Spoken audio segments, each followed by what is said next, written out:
सदर अस्पताल में लगातार सन्नाटा पसरा हुआ है। लगातार सदर अस्पताल में कार्य कर रहे कर्मचारियों पर सवाल उठाया जा रहा है। संविदा रद्द करने के बाद लगातार स्वास्थ्य विभाग के कर्मचारी गुस्से में हैं। हर चीज पर आज विस्तार से बात करेंगे। उससे पहले मेरा नाम गौरव है और आप जिला डॉप देख रहे हैं। आज हम डीएमएफटी अंतर्गत बहाल हुए डॉक्टर की नहीं बल्कि उन छोटे छोटे कर्मियों की बात करेंगे जिसे आप छोटे समझते जरूर हैं, लेकिन वो स्वास्थ्य विभाग के महत्वपूर्ण अंग हैं। अगर वो अस्पताल में नहीं होंगे तो शायद आप कुर्सी पर बैठकर इस सदर अस्पताल को नहीं चला पाइएगा साहब। आज से करीबन 2 वर्ष पहले विज्ञापन संख्या 1 डीएमएफटी के तहत अस्पताल में कुछ पदों की बहाली हुई थी। उस विज्ञापन की तस्वीर आप स्क्रीन पर देख सकते हैं, जिसमें से dresser, OT assistant, cold chain handler पर यह गाज गिरा है। विज्ञापन में आप साफ तरीके से देख सकते हैं कि ड्रेसर और ओटी असिस्टेंट को मैट्रिक और डिप्लोमा की जरूरत थी और चैन हैंडलर के लिए इंटर और 1 वर्ष का एक्सपीरियंस चाहिए था, और इन सबों में कुशल होने के बाद ही अस्पताल में इन्हें रखा गया था।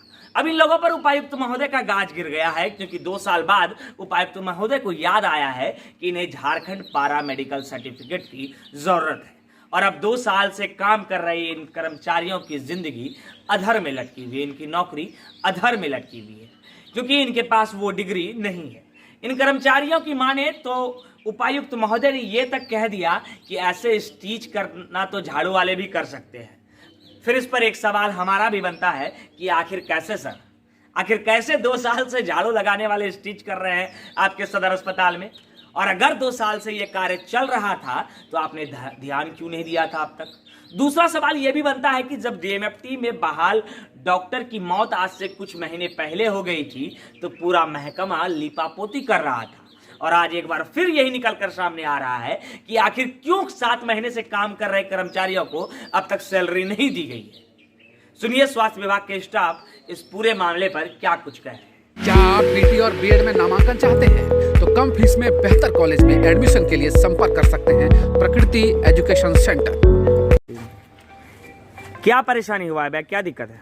हम लोगों को सर 2 साल से जो है ड्रेसर में काम कर रहे थे, और ड्रेसर में काम करने के बाद हम लोग आज मतलब 10 तारीख को विज्ञापन पर निकाल लिया कि इन लोगों को पद से हटा दिया गया हम लोगों को, जिसके चलते हम लोग अभी घूम रहे हैं। पैसा भी नहीं दिया, 2 साल से काम करने के बाद 7 महीने का वेतन भी नहीं दिया गया है, और अग्रिम उसमें विज्ञापन में लिखा था कि आपको सूचना 1 महीना पहले की जाएगी, और नोटिस करने के बाद 1 महीना का अग्रिम दे करके हम लोगों का तो वेतन नहीं दिया 7 महीना से, उसके बाद हटा दिया। हम लोग बेरोजगार पड़े हैं और इधर उधर घूम रहे हैं। और कहने पर बोलता है कि नहीं, सर को जब पूछने गए डीसी साहब को, डीसी साहब स्पष्ट बोला कि ये तो झाड़ू लगाने वाला भी स्टिच करता है जी।